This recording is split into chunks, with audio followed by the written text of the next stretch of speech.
the star of Pirates of the Caribbean. Hard to starboard! Hard to port! Here comes the big one! Oh, let's start the show!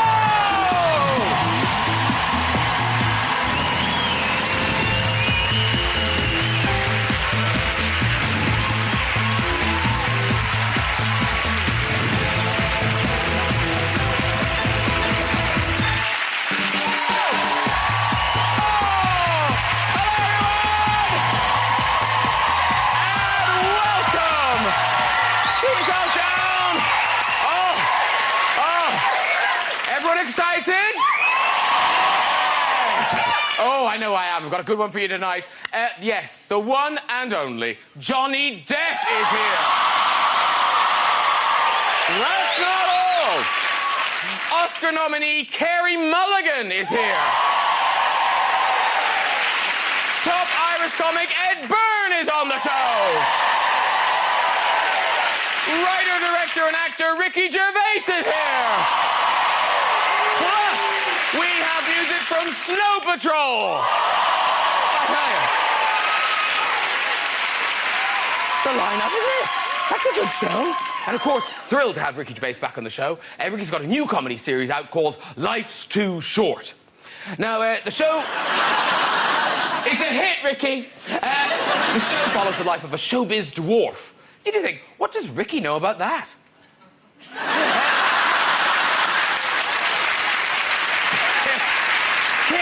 Mulligan. Oh, Carey Mulligan's here. Now, obviously, she was Oscar-nominated for an education, and she's just finished a new film called Shame. It's all about a young sex addict. I think we all know who that's based on. Yes. Who knew Justin Bieber liked sex? He wasn't that keen when I asked him. About it. About the subject. Justin has been accused of fathering a child after a backstage romp that lasted 30 seconds. Oh. Justin by name, Justin by nature.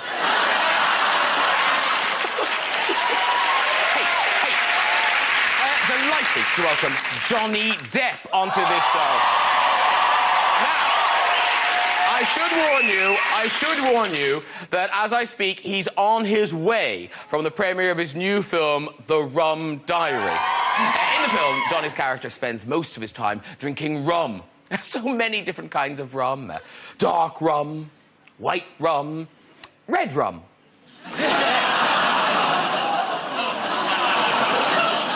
He was a racehorse in the 80s. Remember that?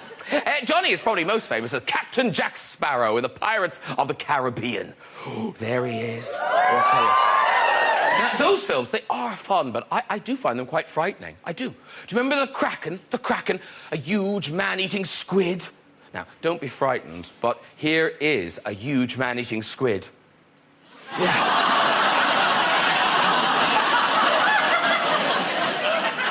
It's a huge man eating squid.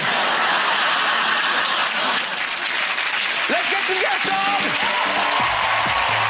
Johnny Depp will be joining us later. We'll also be having music from Snow Patrol. But first, he's the perfect guest for Bonfire Night. It's Byrne. Hello, sir. Sit yourself down. You're very welcome. She's an Oscar-nominated firecracker. It's Carey Mulligan. Oh, so beautiful. Hello, darling. Sit yourself down. And what a guy! It's comedy superstar Ricky Gervais! Woo. Hello, Tom. It's a tuxedo. Very nice.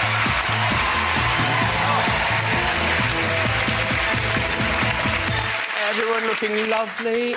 Gorgeous. The shoes. Look at the shoes. Very high. They are amazing, those shoes. Now, listen.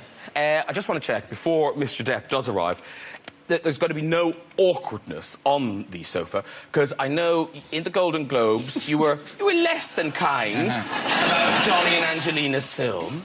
Wouldn't you? I haven't seen this one. I hadn't seen that one. I still haven't. It didn't stop me though, did it? Well, he'll be all right though, won't he? Of course he'd be all right. Okay. I didn't buy the controversy, really, with the Golden Globes. I think that was the press just keeping it going. Because who was really offended? Who did I really offend, you know? I was there. I think you offended quite a few people.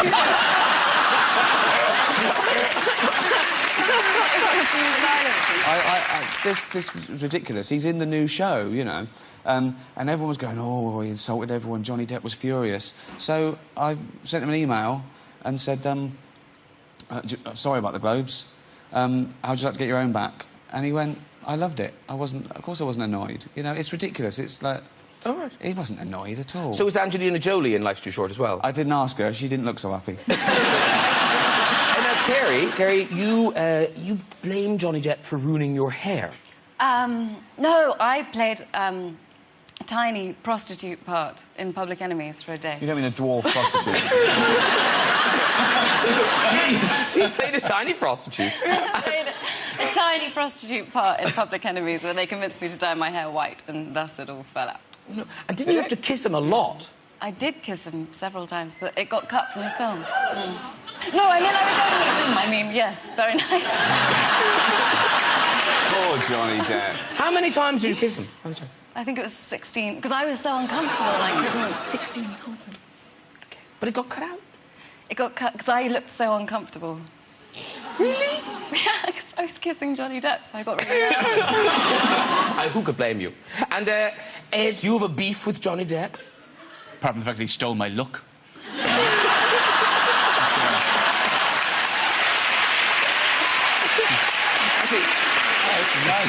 I get fed up with being confused with him all the time. It's very annoying.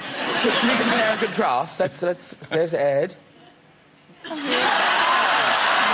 That is amazing. Yeah. Have you got one of Johnny Vegas for me? No. Right, Carey Mulligan. I love what's happened to you. It's just fabulous. Every now and again, it happens to someone where no one knew you. Suddenly, you're nominated for Oscars. You are the it girl. You're the hottest actress on planet Earth right now. So, are you sort of comfortable with all this yet?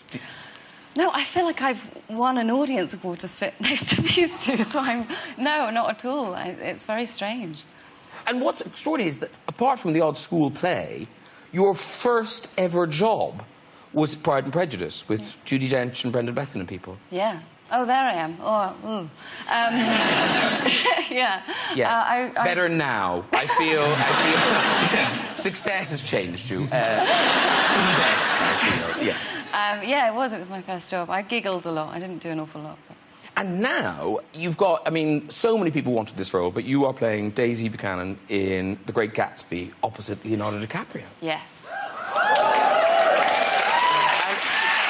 Is it a bit the Johnny Depp thing? Because you were a Leo fan, or are a Leo fan, I presume. Yeah, I mean, I grew up watching everything he'd ever done. It's difficult. I have to hide my inner fan when I'm around him. I mean, it's terrible. He claims to not be able to dance when we're doing a dancing scene, and I have to hide the fact that I know that he can dance, because I've seen him dance in Titanic. And I want to make him tap dance, but I don't. I kind of suppress it. I'm like, oh, yeah, you're a crap dancer. And I sort of sit there, but he's amazing. It'd be great if they wrote that into the dialogue. That'd be a really funny scene in the film if you were to say to the Great Gatsby, yeah, but I saw you dance in Titanic. And you're going back to Australia very soon to finish that film, which is sort of why you're here tonight to talk about Shame. Because actually, it doesn't really come out till January the 13th. Yes. I can tell you, because I know it's written down. Now, I've seen the preview of this film. It is an amazing film. It's a very different film. Yeah. And for an audience member, it's extreme. So I'm assuming to be in it was quite an extreme experience. It's a little bit racy. It is, because it deals with addiction, but a particular sort of addiction, the film. Sex. It does. Michael Fassbender's character is addicted. He is. Yeah, so, yeah. He's a what? Addicted. Oh, he's addicted. Sorry. Yes. Think you're being a bit harsh about the poor man? I'm talking around the Is film. there really sex addiction? Because the only other time I hear that is when they go, I'm sex addicted. And what they mean is I got caught. So now I've got to go to the Priory to say sorry. Is there really sex addiction? When you watch this film, you do sort of think, yes, it lays him quite low. Right, okay. I would say, yes. I'm now going to show you a clip which isn't really about sex or addiction. It's the only clip that you could show. It is the only clip you could show. So it's you're a singer, you've just performed a song, and you're meeting your brother's boss. Yes. Go. All right, we got a problem. Your sister cannot be taking the bus anywhere, okay? I know a guy who owns a car rental company. We're gonna get you a car, we're gonna drive around in circles in a parking lot, and you are gonna learn how to drive. Not stick, automatic, it's a little easier. I would love that. You love that. It's good. You know what, better yet? We're gonna get you a golf cart. We're gonna get you a golf cart, and you will drive the golf cart Wow, around. now we're talking. I would, yeah. Everybody should drive golf carts. Right up Fifth Avenue, huh? Oh. You know, they should. They should. It'd be a lot cleaner and greener. It'd be great for the city. Brandon, what do you think? Sounds great, yeah? I love your brother. What an amazing man. How long are you here for? I don't know. You don't know? Can I see you again? Please? Is that too forward? I find you fascinating. I really do. I think you're a fascinating creature. I'd love to see you again. Listen, why don't we... This is a celebration. Let's get champagne. Yes! Champagne for everybody. The whole team. Come on. Champagne. So good, Nick. Really are. And the other thing I love is that, like, lots of actors, they kind of moan about the transgender lifestyle, having to live in hotels and da-da. But presumably you quite like it, because you grew up in hotels. I did. My dad's here. I can't see him, though, but my dad's here. He was a very hotel quiet manager. now. Dad? There he is! Yay, Dad! Woo! My dad was a hotel manager, so we grew up in hotels. Is it a nice life? Because presumably you don't have to clean up or anything. Yeah, it's very nice. I mean, I didn't know anything else when I was... Did you ever have, like, an argument with your parents where they go, you treat this house like a hotel?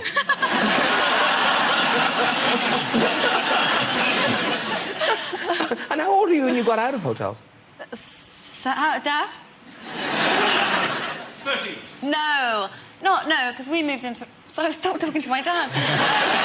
So you're allowed to talk to your father. Oh. It's all right. No, but when we moved back to London, it was like when I was like 7.5. Oh, really? Okay. Yeah. Is this comfortable for you? Is this more or less comfortable than watching the film with your daughter in bed sex addiction? Oh, actually, has your dad seen it? No, Dad's not allowed. No. Can I just say, I'm not a father, but really don't see it. Don't. I can't imagine a father enjoying it. I'm embarrassed for you. I mean, there's nothing It's worse very than that. good. And if she's nominated for an Oscar, you can go to that. And you'll enjoy that. It'll be great. I don't watch other people having sex with my mum and dad. So Other people having sex with your mum and dad? Hey, listen, ladies and gentlemen, apparently Johnny Depp will be here very shortly, I'm told. Yes. A lot of love in the room. A few Depp fans in the audience. And Ed, because when you're touring, because you're touring at the moment. Yeah. Very quickly, I'm just going to ask you, because every time I do you still have the vile cat? Yeah, I still have a cat, yeah. He's not that vile, but he does bring in horrible things. He brings in things and it's a bit disgusting, yeah. He seems worse than most cats. He's very good at bringing stuff in from outside. But didn't he bring in a pheasant? A live pheasant. Yeah. A live pheasant? That's the biggest thing he's brought in, still alive. Oh, good! Yeah, which does make sense. He's brought in bigger things than that dead. A bison. 2 wolves and a postman. No, but yeah, he brought in... It was one of those things, because all right, have you ever had, like, a blue tit?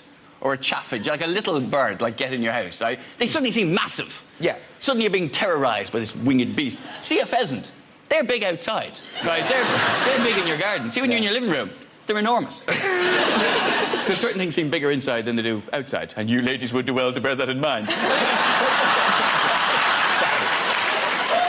But no, it was the funniest thing, and it's pheasant, which incidentally wasn't keen on moving out once it had tasted the high life of Byrne. I come down, I'm just looking at the cat like I'm annoyed with him, but I'm also quite impressed that he's done it. And he's looking back at me like he's impressed with himself, but he's also quite scared. Like, the cat's just looking at me going, I know, it's massive, isn't it? I'll be honest with you, I thought it was big when it was outside. It's cute.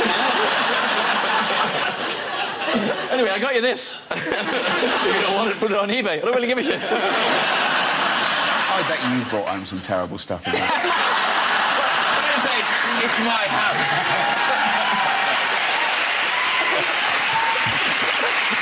I'm allowed. So, Ed, you're on tour now till the 9th of December, and the DVD of that tour is out on the 28th of this month. But wait a moment. Do I hear the clinking of rum bottles? The buckling of swash? Yes, ladies and gentlemen, he's here, hotfoot from the premiere of The Rum Diary. Please welcome Johnny Depp.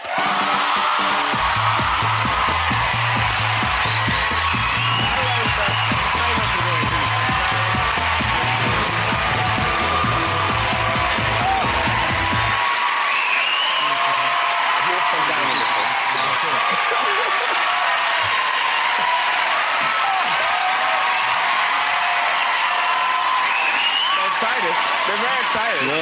Oh. Yeah. How are you, sir? I'm fine, thank you.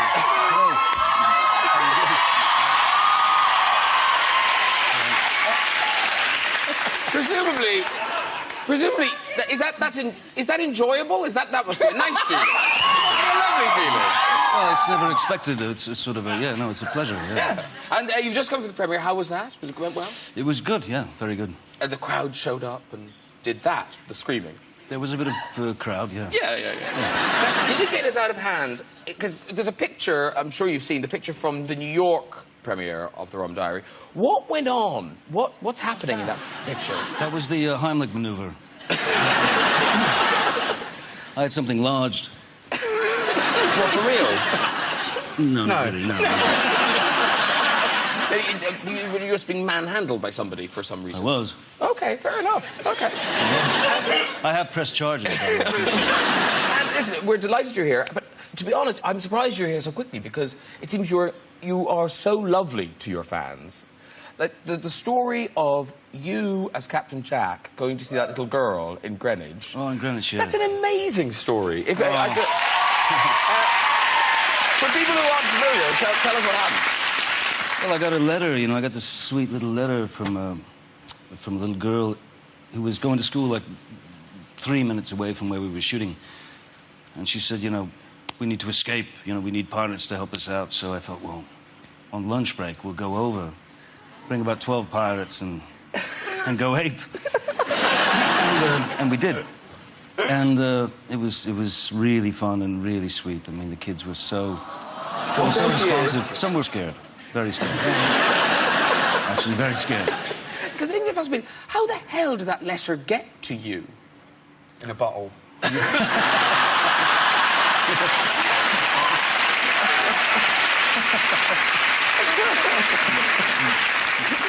Right, let's talk about The Rum Diary. Presumably, a real labour of love for you. You found the original manuscript. Was it 14 years? 14 years, yeah. It was by accident, I was with Hunter Thompson. And we were looking through the manuscript of Fear and Loathing in Las Vegas, because I was preparing for the film. And then I just found this other box, opened it up, and there was The Rum Diary. And is it he didn't remember writing it? No. That's kind of a stretch. No, he did remember writing it, but it had been many years. He wrote it in 59, 60, something like that. So you convinced him... I talked him into it, yeah. This should be published and turned into a film. Yeah. And it's presumably kind of semi-autobiographical? Most definitely, yeah. Yeah. Yeah. So it was kind of the Hunter Thompson before he found his voice, before he found the avenue for the rage, And so he was a journalist in Puerto Rico and going through these adventures and... Yeah. And you were good friends with Hunter S. Thompson? Most definitely, yeah. But it sounds, reading about him, he sounds like the sort of person quite hard to be friends. Like, could you relax with him? Oh, yeah. Really? Oh, yeah. Yeah? Well, tell us about the first time you ever met him. Let's see. The first time I met him, I was in it was a bar in Woody Creek, Colorado. And I was sitting in the back. There was a sort of scheduled meeting. It was about midnight. And I was sitting in the back of this bar, and suddenly the front door opened of the bar. I was way in the back. And I saw sparks, these hideous sparks that were kind of everywhere. And then I realized as he came closer, the sea was parting. People screaming, hurling themselves out of the way. And he basically, in his left hand, he had a 3-foot cattle prod. And in his right hand, he had a taser gun. And the next thing I heard was, "Out of the way, you bastards!"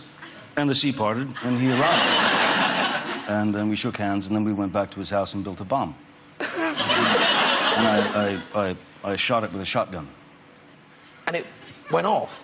Yeah. Yeah. You built a good bomb? 80-foot fireball, yeah, huge.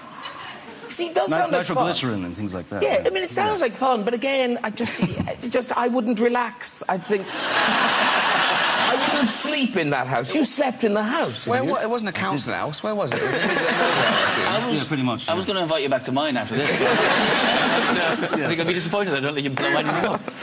No, I can bring things to blow up. Oh, actually. Do come. Strap something to the cat. And Hunter... Look what the cat's brought him. It's only Johnny Depp. He looks so big in the house. Yeah. And when he died, the ashes thing, was that your idea? Were those his wish? Was that in his will? That was his last wish. What Hunter wanted was to be blown out of a 150-foot cannon. and shot into the stratosphere. And I think he knew that I was the only one stupid enough to make that happen. And I did. Did it work? Oh, yeah. Very well. Listen, we're going to show a clip of the Rum Diary. It opens on the 11th of November.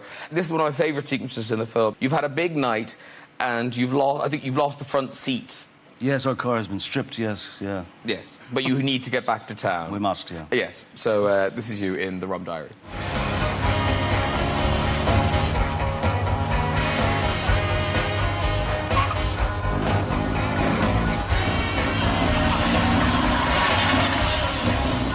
What's that? There's too much weight on the axle. Try and move forward a bit. Are we late? I'm gonna be a week late. What are you doing, Scott? I suddenly realized how much I like you. What do you mean, what am I doing? There's something wrong with the axle.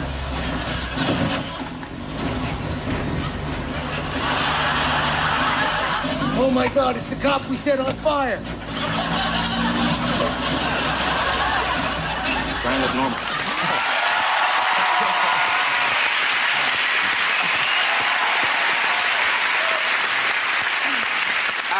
I mean, it's a very funny film, but it's a romantic film. She is so beautiful. Amber Heard. Amber Heard. Yeah, it's like a sort of a callback to, like, you know, the old school movie stars of, you know... She's nearly as beautiful as Carey Mulligan. Nearly. She's right on the verge. Yeah. On the verge. They're neck and neck, and they're not. I walked into a room with Amber Heard last week and I almost fell over. I couldn't look her in the eye. She's sort of blinding. She is beautiful. Yeah, even I noticed. She's incredibly... She's incredibly beautiful. She really is. Now, it strikes me that in the beginning of your career, you must have had so much pressure to go down the kind of handsome leading man route. And was it hard to kind of resist that? You answer. No,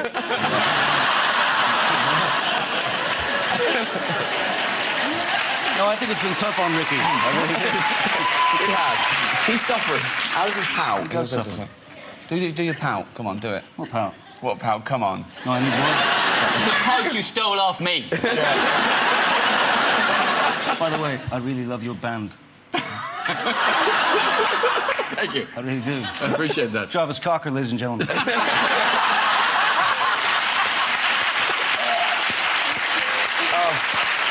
Jarvis Cocker from Blur. More stars than there are in heaven. It's incredible. Because I think what's amazing about you is that you have turned kind of being a real kind of character actor into, well, like, you're the best character actor in the world. Well, you are. Lord, man. Well, because most character actors are kind of also appearing. You've turned being a character actor into kind of a global superstar. No, I think it's more like some form of schizophrenia that has just worked for me. Because those characters, they're so big, the Captain Jack Sparrows and Willy Wonka and Mad Hatter and things. Do you come to the set with those fully formed? Or do you work with the director? Or how does it happen that you create those? Yeah, generally they're born out of whatever they're born out of, you know. I've had, you know, characters born out of, don't get excited, the sauna, you know, being in extreme... Take it easy. Oh, you can feel him coming on, can't you? Don't pick on me. The audience are always going to be on your side. No, these characters that are born out of, you know, sort of strange, you know, extreme heat or whatever, you know, these thoughts and stuff, and you bring it to set, and then there's what I enjoy, really, is this sort of extreme quiet at the end of the first take, you know. You hear action, you go and do your bit, and then suddenly you hear, cut. So does that give you pleasure when the studio executives are kind of like, oh Of my... course, yeah. Yeah. Of course, I think that's the only way you know you're doing the right thing. And so do they literally have that conversation with you? Are you doing that for the whole film? Or... It generally starts with, what is wrong with you? What's happened? What's wrong with you? Amazing. Oh, it's horrible, isn't it? But you come with, you know the kind of... No, you're just swinging. You have a you know, a big stick and you start swinging it, kind of thing. And you just hope that it'll be all right. He broke a window. Yeah, sort of. He threw a lemon through a window. I did. Smashed the window. I did. Yeah, I forgot. Let me tell you, Johnny, everyone thinks he's shy, okay? But he wasn't shy this day, and he's got a wicked sense of humour. If people knew what he was really like, his career would be over. So in one scene, I'm sort of helping Warwick get shoved down the toilet, as you do, right? And I'm sort of bending his legs in. I'm going, it's all right. If it breaks, we'll get another one in, right? And I'm pushing him down the toilet, and I'm laughing, and Warwick's laughing. And at one point, Warwick goes, look at Johnny! I turn round, and Johnny Depp is going, you don't mind if I masturbate while you're doing that?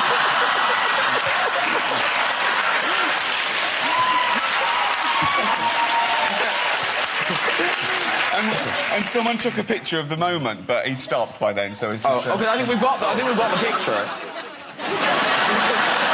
that why you were laughing so much? He'd just been doing it then. Yeah, but I'd finished by then.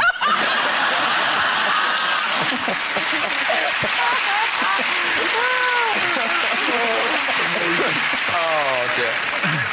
Now, so you are in Life's Too Short, the picture we saw there. It starts on 10th of November, and you're in episode 2. So, Ricky, is it fair to say this is more like extras than The Office? It's sort of a cross between the two, really. It's a fake documentary, like The Office, but it's at the backdrop of media, like extras. But if... The Office sort of reflected those quaint docu-soaps of the 90s where normal people were trying to be famous, like David Brent, you know. This is much more up to date, where it's sort of D-list celebrities living their life like an open wound to try and be on... You know what I mean? Yeah. And Warwick, fake Just say Warwick. it, like Peter Andre. Just say it. Say it.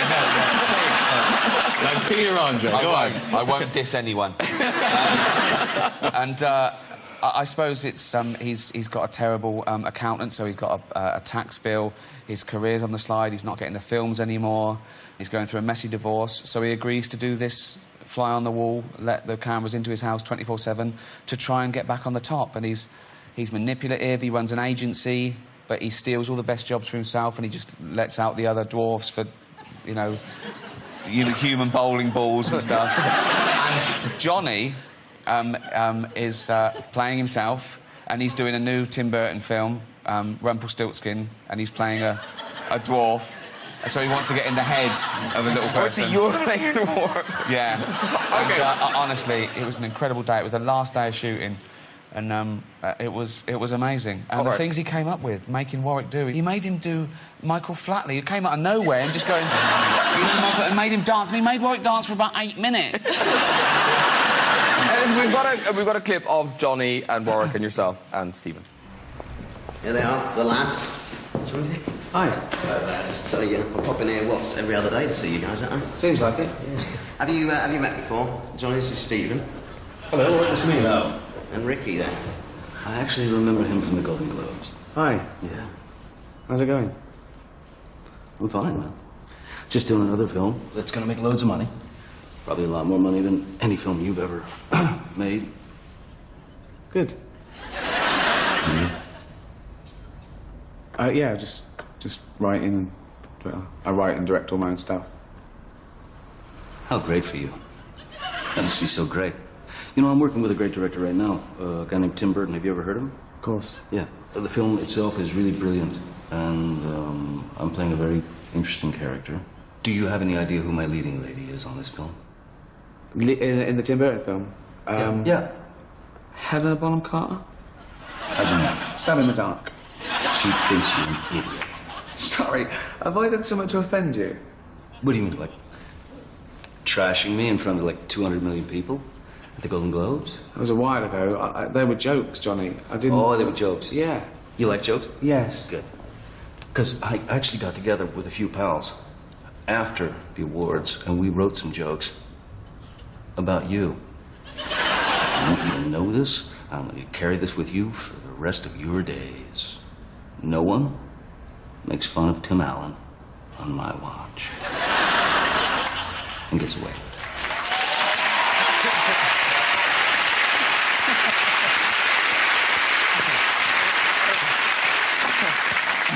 In terms of controversy, Ricky, you're not shy.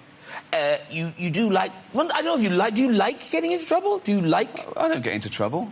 I'm a comedian. Fred West gets into trouble. There's paedophiles with careers. What have I ever done? No, but even at the end of the Golden Globes, just in case you'd left anyone unoffended, how did you sign off? I just thanked everyone, and I said, and of course, thanks to God for making me an atheist. Which you can say here, but in America, they take that stuff very seriously. Well, yeah, I think it's sort of... I think it's about 10% atheist. I think here's about 45% atheist. But, yeah, they were offended by it. They thought it was... That's only because God lives in the Midwest, doesn't he? Exactly. Oh, yeah. He's got a place there. Yeah. Was it the next day? Was it after the Golden Globes that someone sent you the picture of the church? Oh, yeah. Yeah, that's, I think some reverend somewhere or some bishop did a sermon for me to save my soul. Because I'm going to hell, of course. This is a picture of the thing. It's a that's real. Oh, it's real. No, it's real, yeah. A sermon for Ricky Gervais. And then was it the same day or the next day that someone said... That's in LA. There's a difference. In New York, they named a sandwich after me. See, in the window there, a sandwich for Ricky Gervais. I'm going to hell, but there's cheese and ham. I suppose it's different. You're a comedian, but as actors, I don't know, do you need to be more careful about what you say and do? Because, Johnny, I heard, presumably because you're Johnny Depp, like, I read a story about, was it because you were coming from Lima to Miami, I think, when you were stopped at customs? Oh, yeah. Yeah. And if you hadn't been Johnny Depp, they probably wouldn't have stopped you, would they? Well, it's kind of an interesting route, anyway. Lima, Peru to Miami. It does sound like a drug run. They're already expecting things, and I did have some things. And, yeah, there was a kind of a soft bag, and the customs guy said, would you mind opening this up? And I said, he said first, what is in there? I said, stuffed piranhas. I'm sorry? Stuffed piranhas and some vampire bats.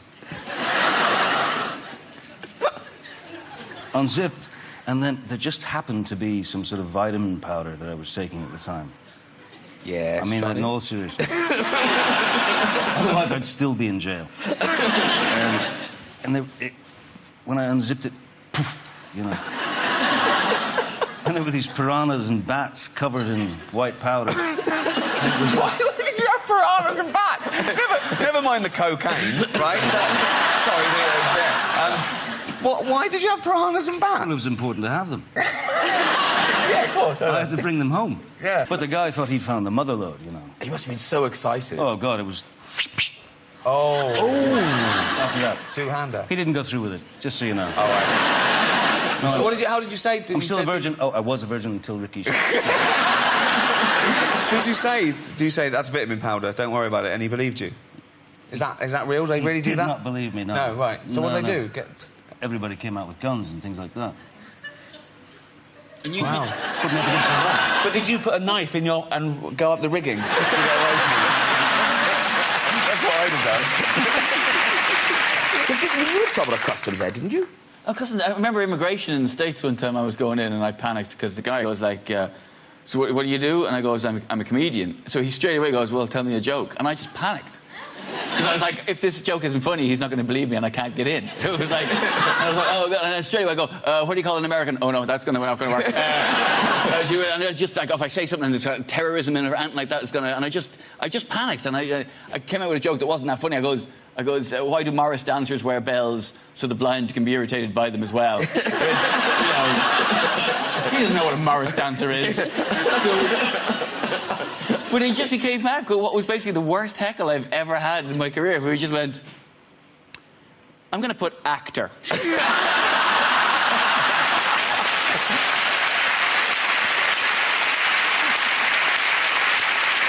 Listen, thank you all very much for being here tonight. In a moment, we'll be having tonight's stories in the big red chair. But first, some music. Singing their new single, This Isn't Everything You Are, it is Snow Patrol!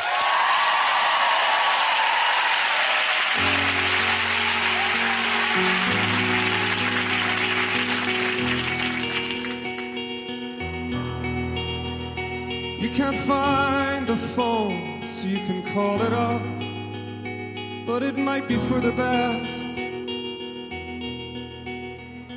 You can't walk away anyway, 'cause you've nowhere else to go. You see, worth all this, is it a simple yes? 'Cause if you have to think, feels like you've loved him more than he loved you, and you wish you'd never met. Don't kill love now, don't kill love, don't kill love now, don't kill love. And in one little moment, it all implodes. This isn't everything you are. Breathe deeply in the silence, no sudden moves. This isn't everything you are. Just take the hand that's offered and hold on tight. This isn't everything you are.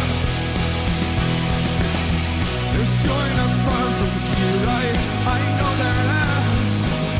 This isn't everything you are.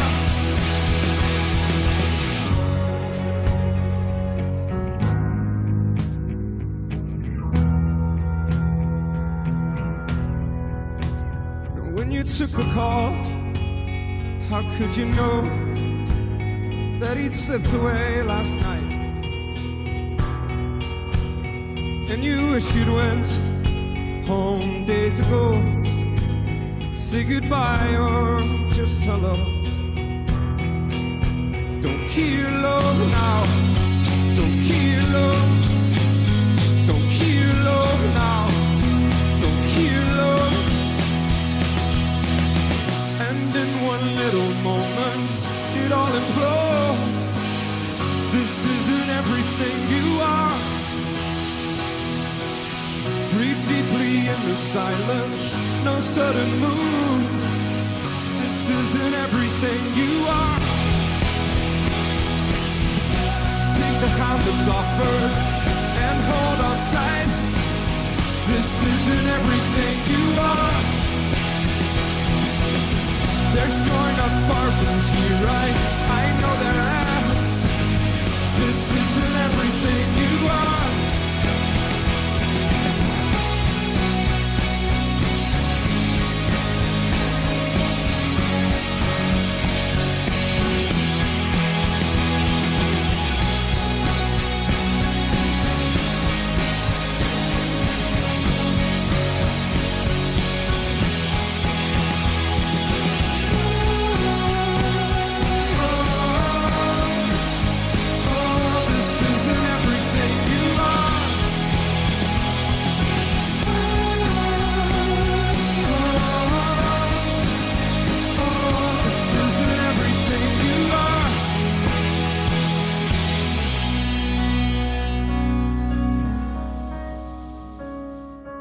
This isn't everything you are.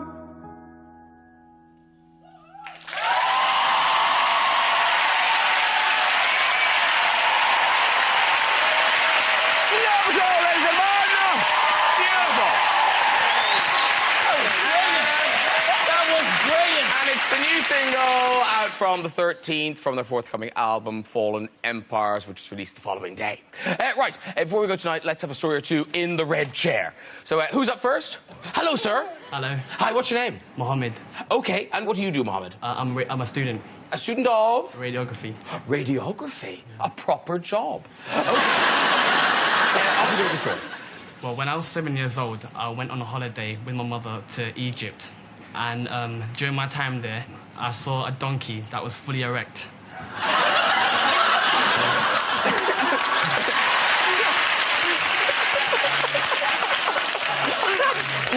Okay, Mohammed, do you mean he was standing up? So, tell us your best story. I saw a donkey with an erection. Okay, so you were shocked, Mohammed? I was shocked, so I pulled my mother and I was like, Mum, what's this thing hanging out? And then she said, it's a spare leg. And then after that, I was like, what's it for? And then she replied, when donkeys are happy, they have 5 legs. And when they're sad, they only have 4. So a week after, I went back to school, and my teacher asked us to draw a picture of anything recent that we found interesting. It's a good story.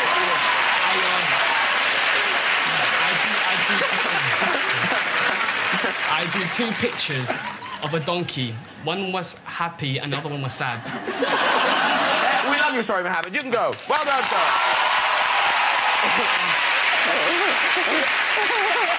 Who's next? Hello. Hi. What's your name? My name's Brooke. Brooke, and what do you do? I work in PR. Oh, yes. Very vague. Off you go, Brooke, with your delightful tale. Okay. I actually have a story about one of your guests. Uh-oh. I was riding the tube home from work one day, and I saw someone who looked suspiciously like a celebrity that I happen to adore.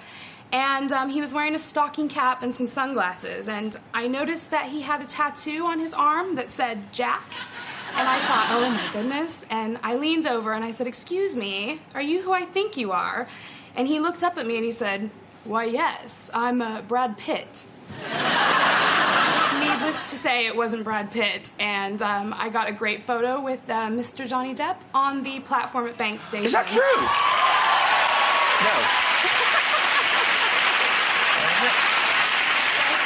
What, on the tube? Photo evidence is Was true. it on the tube? Yeah.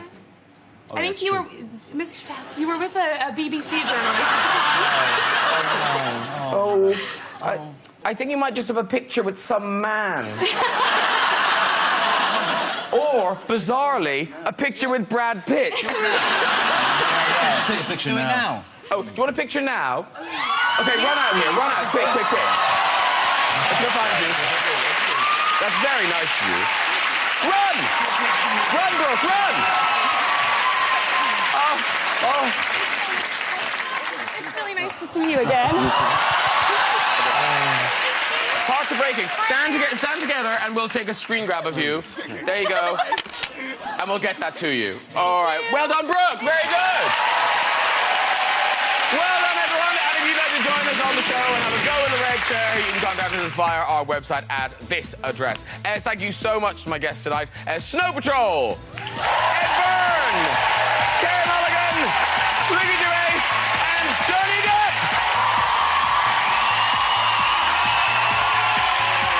Join me next week with comedian Mickey Flanagan, Lord Alan Sugar, X Factor Kelly Rowland, and for the first time ever, Sir Cliff Richard will be here. I'll see you then. Good night, everyone. Bye-bye.